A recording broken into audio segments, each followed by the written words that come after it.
of this conference is safety and ethics.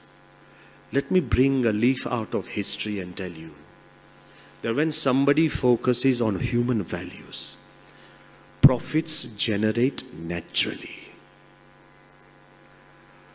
I hope all of you have heard of the famous industry Alcoa, Aluminum Corporation of America.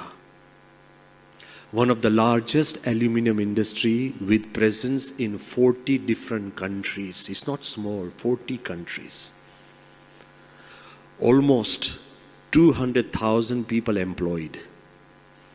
That industry was going to the dogs.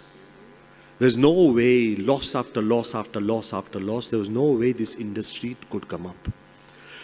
The board of directors decided that we need to breathe back life into our industry. So let's bring in a new dynamic CEO who would take care of the industry and bring a huge change. Get ready for the surprise. They roped in 1987, they roped in Paul O'Neill. Go back and check the facts. Paul O'Neill. He came in as the CEO. The first meeting of the board of directors, everybody is hoping, the investors are hoping, everybody is hoping that this young dynamic CEO will turn the fortunes of the entire Alcoa. You know, they were all expecting huge chiefs. They were all expecting a great lecture. They were expecting a presentation. They were expecting facts and figures of how we can breathe back profits, profits, profits. The first lecture by the CEO, Paul O'Neill, to the board of directors was less than 10 minutes. He came without papers. He got up and he said, "My prime concern for Alcoa is safety." Does it ring a bell? Mr. President, does it ring a bell? He said, "My concern for Alcoa is safety, supreme safety. I have found that because of injuries and lack of safety, every 100 days, 2 days are lost in the factory. I want to bring it down from 2 to 0. That is my goal. There is no other issues today to be discussed. It's just safety."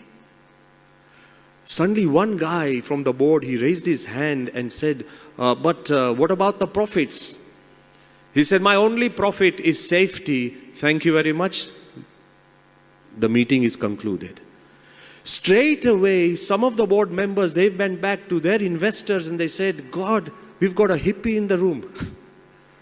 He's crazy. Nothing can happen." He did not just make this speech, he righted it off with special laws and sub-laws. He said, if in any company there's an injury and it takes life, by default that manager is suspended. If any of my little factory, if there's an injury when a worker has to lose days because of that injury, it's serious, tell me, I personally will go there and look after him. All the days that the worker misses, his wages should be doubled. And that wage should be cut from the manager. Whosever fault it is, I don't want injuries in our factories, and it creates a feeling of safety. He went on and on and on. He created a system. And in the factory where there are no injuries, I will raise the wages equally for the entire factory floor. You know, to everybody's surprise, all the little people working on the floor, they got a feeling that there's a guy at the top and he cares about our lives. There's a guy at the top and he cares about my individual life. The commitment grew,